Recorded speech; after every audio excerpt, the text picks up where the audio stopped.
L'interview de Hugh Grant de 1995. Je devais souffrir pour ça. Vous savez, c'est la bonne chose, mais c'est mauvais quand vous savez, il bouscule votre père et... En 1995, Hugh Grant était au sommet de sa carrière. Juste après le succès de 4 mariages et un enterrement, il était le charmant acteur principal préféré de Hollywood. Mais en juin de cette année-là, il a été arrêté à Los Angeles pour conduite indécente avec une travailleuse du sexe. 2 semaines plus tard, au lieu d'éviter les médias ou de publier un communiqué de presse, Grant est apparu dans The Tonight Show avec Jay Leno. Alors que le nez commençait à aborder l'incident, Grant n'attendit pas une introduction élaborée. À quoi diable pensais-tu? Il a simplement soupiré et admis « J'ai fait une mauvaise chose ». Et nature.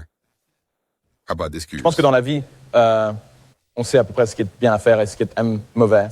Et j'ai fait une mauvaise chose. Pas et voilà. d'excuses sur le stress, l'alcool ou la pression d'Hollywood. Il l'assume simplement. Tu sais, j'étais sous pression, j'étais fatigué ou j'étais seul. Et cette honnêteté, ça a plutôt bien marché. Malgré la controverse, sa carrière est restée intacte. Quelle a été la réaction du public? Le public a été vraiment fantastique. Dans ce cas, vraiment, tu sais, ma copine et ma famille et des trucs comme ça. Il a ensuite joué dans des films majeurs comme Coup de foudre à Notting Hill et Le journal de Bridget Jones, prouvant que son approche directe avait touché le public. Les excuses publiques de Tiger Woods en 2010. Je suis profondément désolé pour mon comportement irresponsable et égoïste auquel j'ai participé. En 2009, le monde de Tiger Woods s'est effondré. Le National Enquirer a révélé ses liaisons extra-conjugales. Vous avez resté le contrôle toute votre vie. Comment les choses sont-elles pu devenir si incontrôlables? Et à mesure que de plus en plus de femmes se manifestaient, le scandale s'est Heidi amplifié. Barmaid with Scotchy. Tu l'avais pas fait à l'ensemble, Oui. J'ai essayé d'arrêter, je n'ai Puis pas pu. vint l'infâme accident de voiture la nuit de Thanksgiving devant sa maison en Floride, avec des rumeurs selon lesquelles sa femme, Eileen Nordegren, l'avait poursuivi avec un club de golf. Et comment avez-vous eu un accident de Je voiture? n'allais pas très vite, mais malheureusement, vous savez, j'ai heurté quelques La trucs. frénésie médiatique était incessante, et au début de 2010, des sponsors comme Gatorade et Accenture avaient rompu les liens.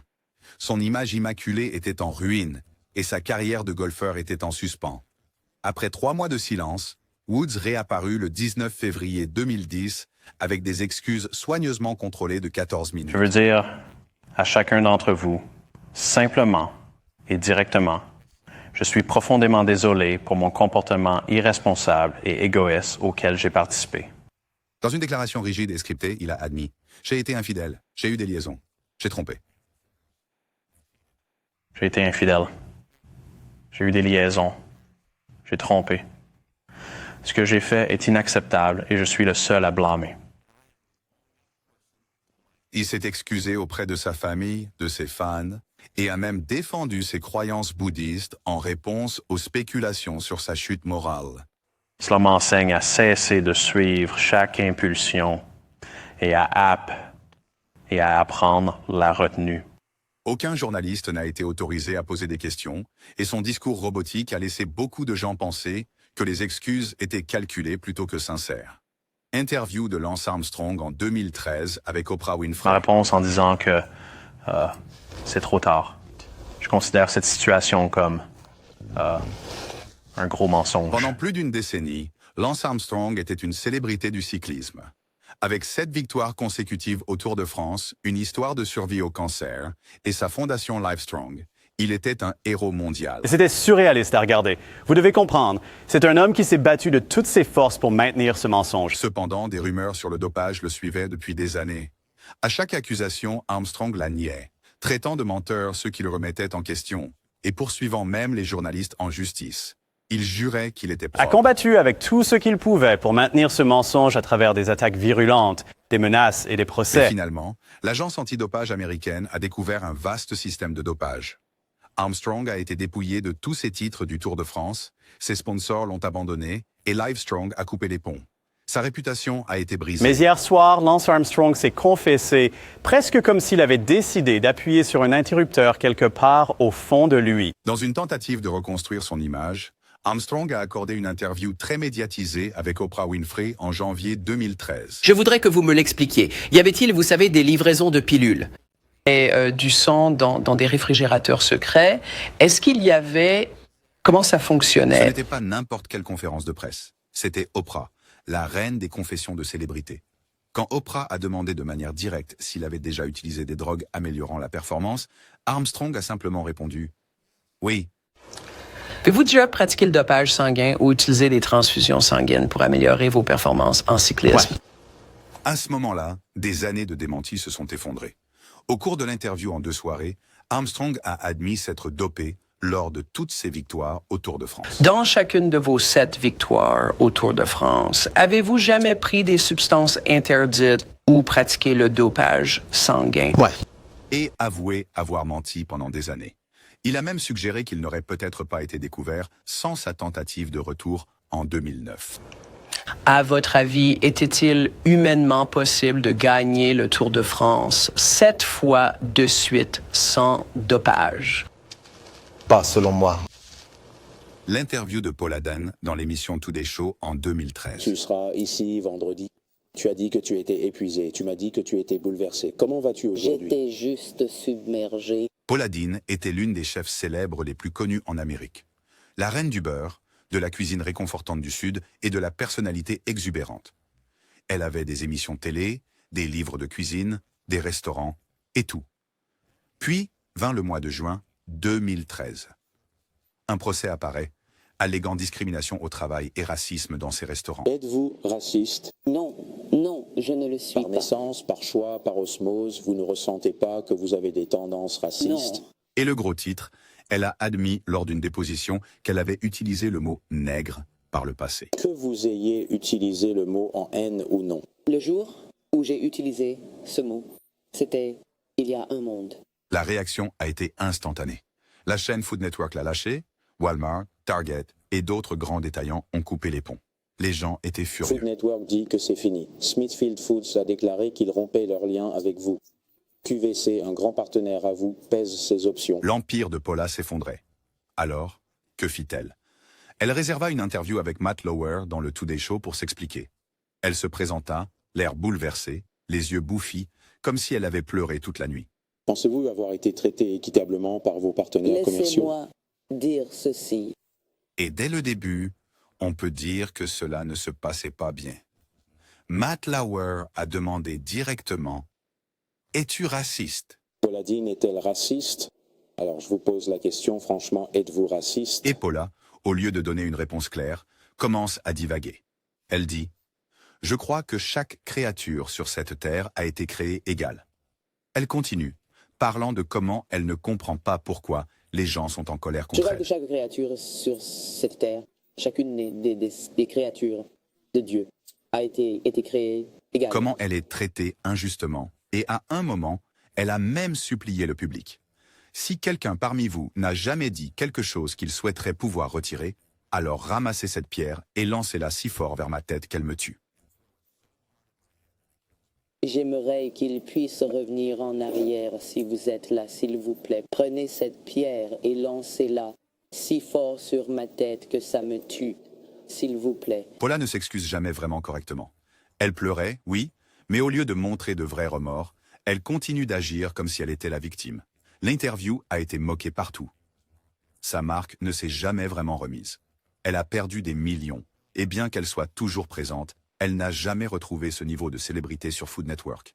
La vidéo de déposition de Justin Bieber en 2014. Est-ce une interview ou une déposition? Je suis confus. En 2014, Justin Bieber était en pleine phase de mauvais garçon. Il faisait des choses comme des courses de voiture, lancer des œufs sur la maison de son voisin et faire la fête tout le temps.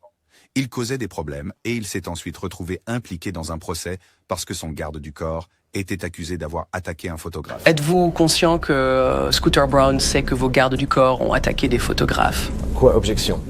C'est une Quel genre de question est-ce? Ça n'avait pas de sens. C'est exact. Cela signifiait que Bieber devait s'asseoir pour un entretien légal appelé déposition, pour répondre aux questions. Dès le début, Bieber a agi de manière très grossière et irrespectueuse.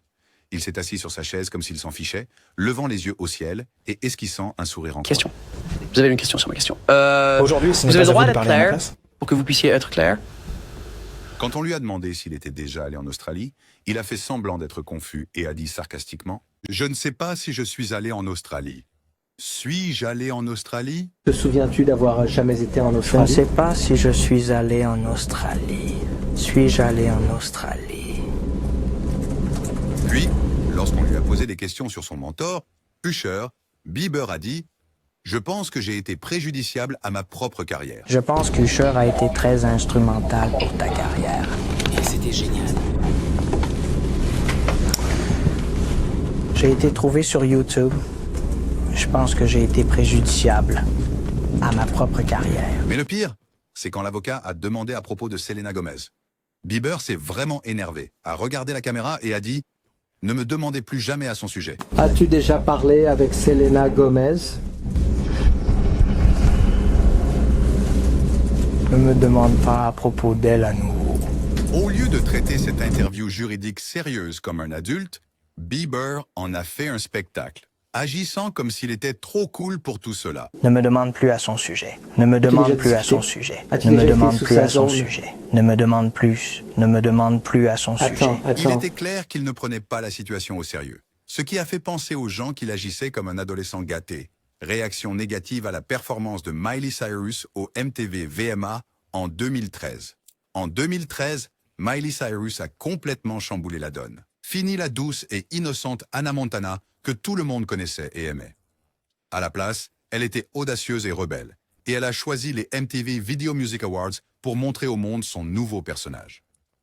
Sa performance a commencé avec elle portant une tenue à thème d'ours, mais dès que Robin Thicke est sorti pour chanter Blurred Lines, Miley a déchiré ce costume pour révéler un bikini couleur chair à peine là.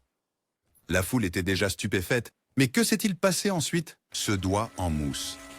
Elle l'a attrapé et a fait quelques...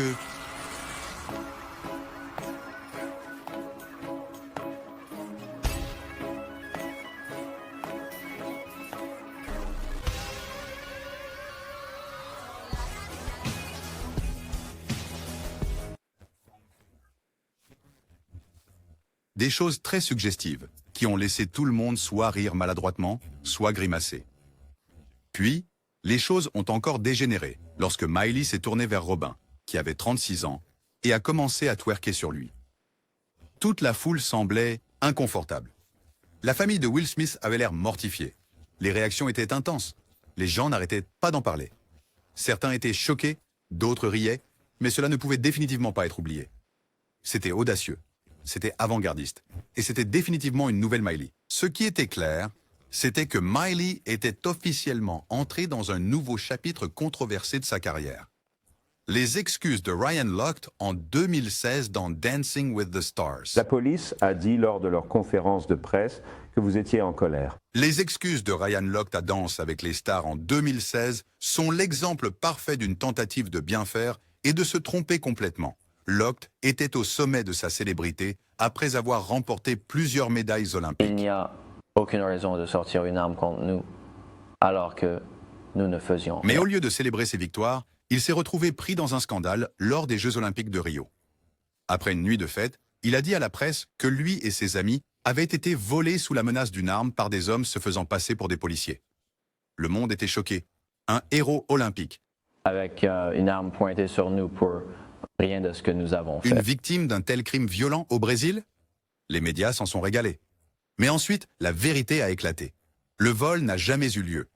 En réalité, Lochte et ses amis avaient saccagé les toilettes d'une station-service et des agents de sécurité les avaient confrontés. Et tu viens de me dire qu'ils n'ont rien endommagé dans cette station-service. Au lieu d'assumer ses actes, Lochte a déformé l'histoire pour se faire passer pour la victime. Les répercussions ont été énormes. Les sponsors se sont retirés. Il a été suspendu de natation pendant 10 mois et sa réputation a été sérieusement entachée. Je suis tellement désolé et je présente mes plus sincères excuses. Avançons à Danse avec les stars. Pour essayer de redorer son image, Lochte a eu un moment à la télévision nationale pour s'excuser. Se tenant là, visiblement nerveux, il a simplement dit « Immature et j'ai fait une erreur stupide. Je suis humain.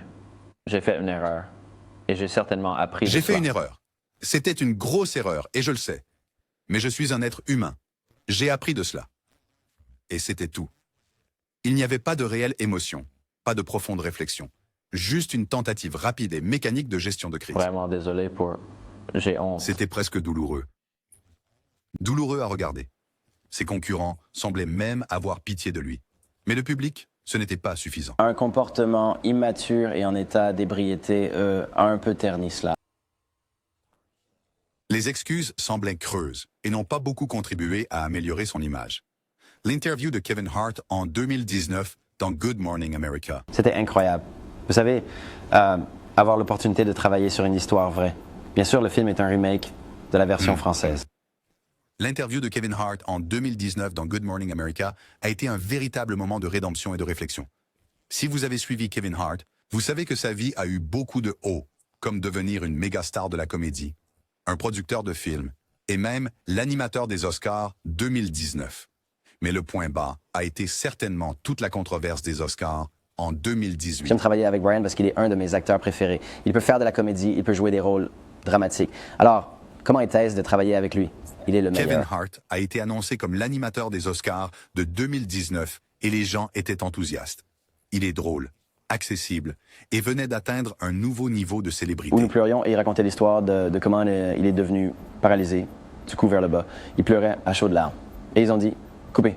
Il était comme, alors Kev, le match. As-tu vu le match? Et mais j'étais ensuite, comme... d'anciens tweets de 2009 à 2011 ont refait surface.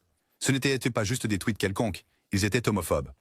Dans certains d'entre eux, Kevin faisait des blagues sur le fait que son fils pourrait être gay et il employait un langage offensant. La réaction a été immédiate et intense. Les gens l'ont critiqué pour son manque de sensibilité et la pression a monté pour qu'il présente des excuses. Au début, Kevin a résisté.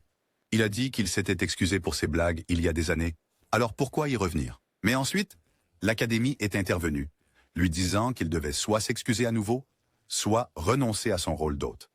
Kevin a choisi de se retirer, disant qu'il ne voulait pas être une distraction pour les Oscars. Alors, pourquoi pensez-vous que cette histoire résonne auprès des gens? C'est là qu'intervient l'interview de Good Morning America de 2019.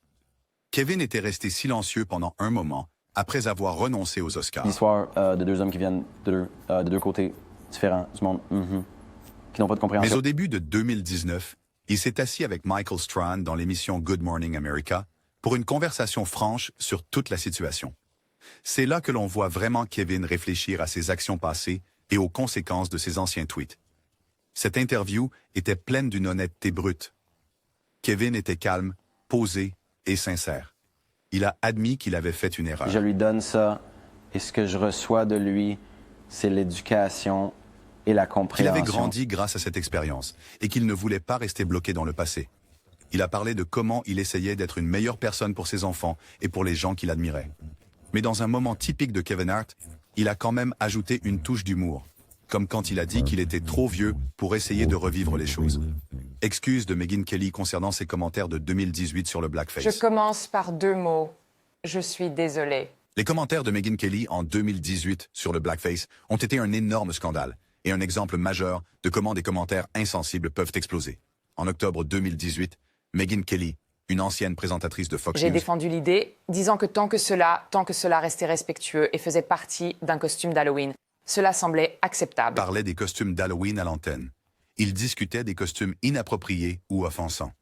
Puis Kelly a fait un commentaire désinvolte en disant qu'il était acceptable de porter un blackface pour Halloween si l'on se déguisait en personnage comme Diana Ross. Elle a même mentionné que quand elle était petite, c'était acceptable et qu'elle ne le voyait pas comme offensant. Cela a posé un énorme problème.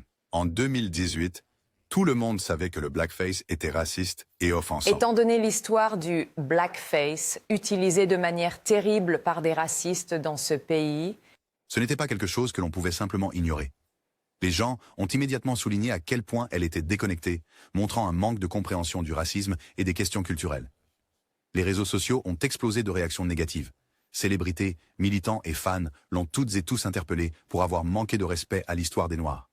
Les gens voulaient des excuses, et Megyn Kelly en a présenté. eh bien, j'avais tort et je suis désolée. Le lendemain, elle s'est excusée à l'antenne, disant qu'elle avait tort et qu'elle n'avait jamais eu l'intention de blesser qui que ce soit. L'un des grands aspects de m'asseoir sur cette chaise chaque jour est de pouvoir discuter de différents points de vue. Parfois je parle et parfois j'écoute. Elle a dit qu'elle avait appris de son erreur et qu'elle ferait mieux. Mais les excuses ne semblaient pas sincères pour beaucoup de gens. Kristen Stewart s'est excusée en 2012 pour infidélité. Stewart a présenté hier des excuses saisissantes. En 2012, l'affaire de Kristen Stewart avec le réalisateur Rupert Sanders a secoué Hollywood et la communauté Twilight. Qu'est-ce que cela fait à Kristen et au film Twilight qui sortira plus tard cet Je automne? pense que le dommage est personnel. Il n'y a rien de pire que l'humiliation personnelle. À l'époque, elle sortait avec son costard de Twilight, Robert Pattinson, et leur relation faisait partie intégrante de l'attrait de la franchise. Lorsque des photos de paparazzi de Stewart embrassant Sanders, qui était marié avec des enfants, ont fait surface, Internet a explosé. Leur relation peut-elle survivre à une aventure avec un réalisateur beaucoup plus âgé? Les fans se sont sentis trahis, les réseaux sociaux ont explosé, et le scandale a dominé les gros titres. L'excuse est là, mais quel dommage cela cause-t-il à Kristen et au film Twilight qui sortira plus tard cet automne? Plutôt que de publier un communiqué de presse raffiné, Stewart a présenté des excuses exceptionnellement brutes et émouvantes. Qu'en est-il de l'excuse elle-même? Je veux dire, elle était clairement sincère envers Robert Elle Pattinson. a admis la liaison, la qualifiant d'indiscrétion passagère et déclarant publiquement son amour pour Pattinson. Je l'aime, je suis tellement désolé. Stewart vient de présenter des excuses éclatantes hier et Pattinson est pour le moment silencieux. C'était une rare démonstration de vulnérabilité de la part d'une figure publique, mais cela n'a pas changé l'issue.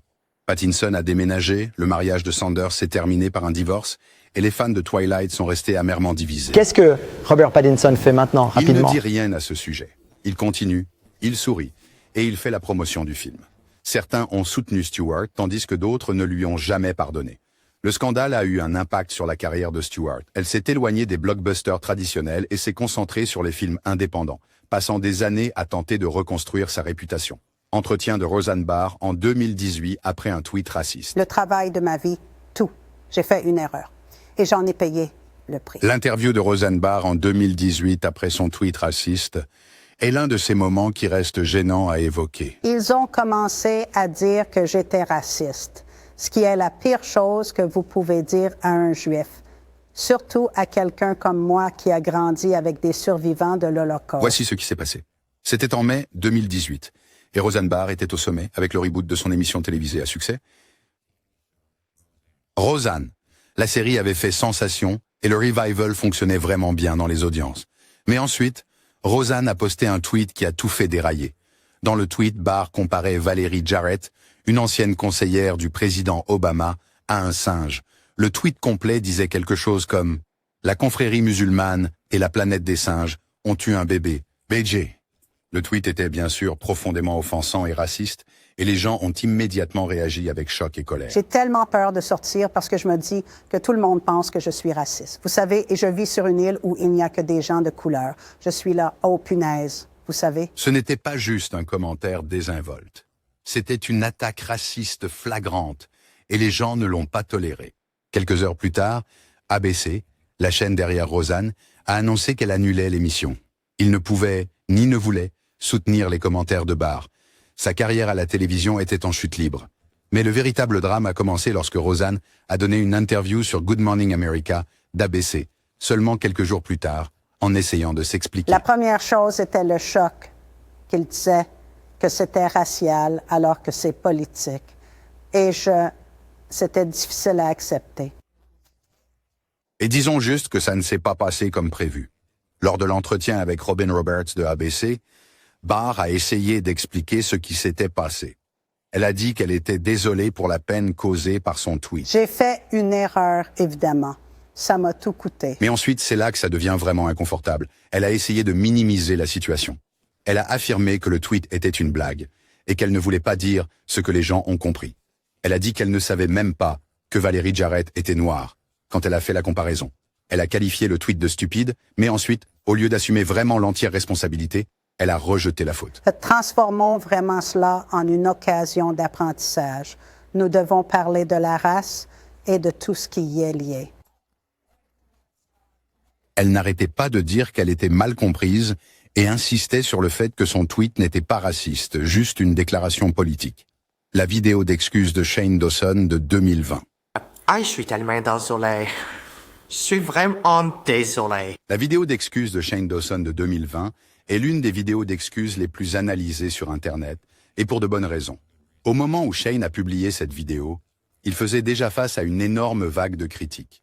En 2020, plusieurs scandales de son passé ont refait surface, entraînant des appels à la responsabilité. En ce moment, c'est vraiment une période où l'on veut que les gens soient responsables, où l'on veut une punition pour les gens. Cela comprenait des contenus racistes, des commentaires problématiques sur des mineurs et des blagues offensantes dans ses anciennes vidéos YouTube. Je veux juste assumer mes conneries. Je veux assumer tout ce que j'ai fait sur Internet qui a blessé des gens, qui a contribué à un problème qui n'a pas été bien géré, comme j'aurais dû être puni pour certaines choses. La controverse a éclaté après que les fans ont réexaminé son comportement passé à la lumière du mouvement Uber Me Too et de la prise de conscience croissante des contenus problématiques. Ainsi, Shane Dawson, qui avait construit une immense audience sur YouTube grâce à sa série documentaire et ses sketchs comiques, a décidé de publier une vidéo intitulée « Taking Accountability ». Je vais m'excuser pour beaucoup de choses que j'ai faites ou dites dans cette vidéo. Et si vous n'acceptez pas les excuses, c'est tout à fait correct. La vidéo a été postée sur sa chaîne en juin 2020 et il a immédiatement reconnu qu'il avait fait des erreurs par le passé. Il était clair dès le début que cette excuse visait à aborder les principaux squelettes dans son placard. La vidéo était longue et émotive, avec Shane apparaissant visiblement bouleversé. J'ai fait beaucoup de choses dans mon passé que je déteste, que j'aimerais pouvoir effacer. Il commence par reconnaître ses erreurs passées, disant qu'il regrette profondément ses actions. Shane commence par aborder ses vidéos offensantes et racistes d'il y a plusieurs années. Alors, je vais commencer avec tout le racisme que j'ai mis sur Internet. J'ai pris la décision de jouer des stéréotypes de personnes noires ou asiatiques ou mexicaines. Surtout les sketchs de blackface, les commentaires racistes et les blagues inappropriées. Le blackface était quelque chose que je faisais souvent. Vraiment, je l'ai fait souvent sur ma chaîne et il n'y a aucune excuse pour cela. Il n'y a littéralement aucune excuse. Il dit qu'il était ignorant à l'époque et bien qu'il affirme qu'il n'avait jamais eu l'intention de blesser qui que ce soit, il admet qu'il l'a fait. Et je savais que je ne voulais plus jamais le faire, mais je n'ai pas fait le travail. Je n'ai pas vraiment étudié l'histoire de cela. Il exprime des regrets pour la façon dont son contenu a contribué à des stéréotypes nuisibles et il dit qu'il comprend maintenant à quel point ses actions étaient dommageables. Le monologue d'ouverture de l'émission d'Ellen DeGeneres en 2020. Si vous regardez parce que vous m'aimez, merci. Si vous regardez parce que vous ne m'aimez pas, bienvenue. En 2020, Ellen faisait face à de sérieuses critiques. Pendant des années, The Ellen DeGeneres Show était perçu comme un lieu amusant et léger où les célébrités venaient discuter, danser et plaisanter. Tellement heureux d'être de retour au studio. Il y a beaucoup de choses, beaucoup de choses dont je veux parler. J'avais hâte de tout aborder directement et malheureusement, parler directement aux gens a été illégal pendant 6 mois. Mais en coulisses, autre chose se passait. Un article de BuzzFeed News a révélé une culture de travail toxique, d'anciens employés accusant l'émission de harcèlement, d'intimidation et de traitement injuste. Comme vous l'avez peut-être entendu, cet été, il y a eu des allégations d'un environnement de travail toxique dans notre émission, puis il y a eu une enquête. J'ai appris que des choses se sont passées ici qui n'auraient jamais dû se produire. Lorsque la première de la saison 18 a été diffusée en septembre 2020, Ellen a dû aborder la controverse. C'était son occasion de l'assumer, de prendre une véritable responsabilité. Je sais que je suis dans une position de privilège et de pouvoir et je réalise qu'avec cela vient la responsabilité et j'assume la responsabilité de ce qui se passe dans mon émission. Mais les choses ne se sont pas bien passées.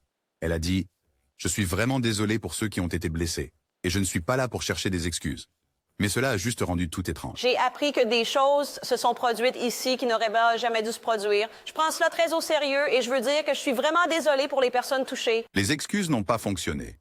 Les audiences ont chuté et en moins d'un an, The Ellen DeGeneres Show a annoncé sa fin. L'interview de R. Kelly avec Gayle King en 2019. Je vous ai donné 30 ans de ma putain de carrière. Robert.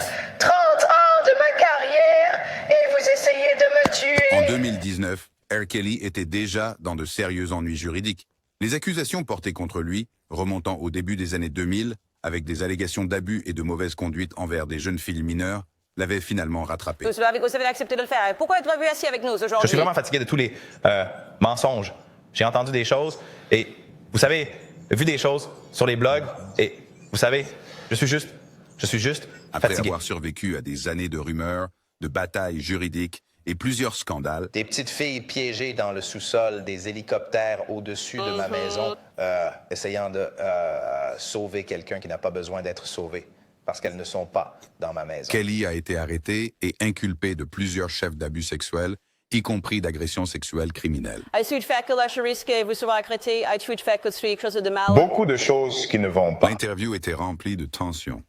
Kelly commence par sembler calme, mais à mesure que Gail le presse au sujet des allégations, Pourquoi ces femmes diraient-elles la même chose à votre sujet? Que vous êtes contrôlant, que vous êtes abusif, que vous dites aux femmes quand manger, quand aller aux toilettes, quand elles peuvent dormir ou elles peuvent s'habiller? son comportement change. Son langage corporel devient plus erratique, sa voix plus forte. Juste comme ça, tout ce que vous avez à faire, c'est appuyer sur un bouton de votre téléphone et dire « un tel m'a fait ça »,« R, Kelly m'a fait ça ». Et si vous obtenez une quelconque répercussion de cela... Le moment dont tout le monde se souvient, Kelly se lève de sa chaise, commence à crier et fait une crise totale. J'ai une relation avec mes enfants et je ne peux pas le faire. Vous ne voulez tout simplement pas croire la vérité. Vous ne voulez pas y croire. Il pleure, sa voix se brise et il tape littéralement du poing sur la table. J'ai besoin de quelqu'un pour m'aider et j'ai un grand cœur parce que mon cœur est tellement grand. Les gens me trahissent et je continue de leur pardonner. Il crie, je me bats pour ma vie. Oxon dit, vous me tuez avec ça. Ce n'est pas moi. Je me bats pour ma vie. Vous me tuez avec ça. Il a nié toutes les accusations, a dit que les personnes qui l'accusent mentent, et il est même allé jusqu'à prétendre qu'il est victime d'un complot par des gens essayant de le faire tomber. Cela ne s'est pas très bien passé, et il a fini par perdre le peu de respect qu'il avait.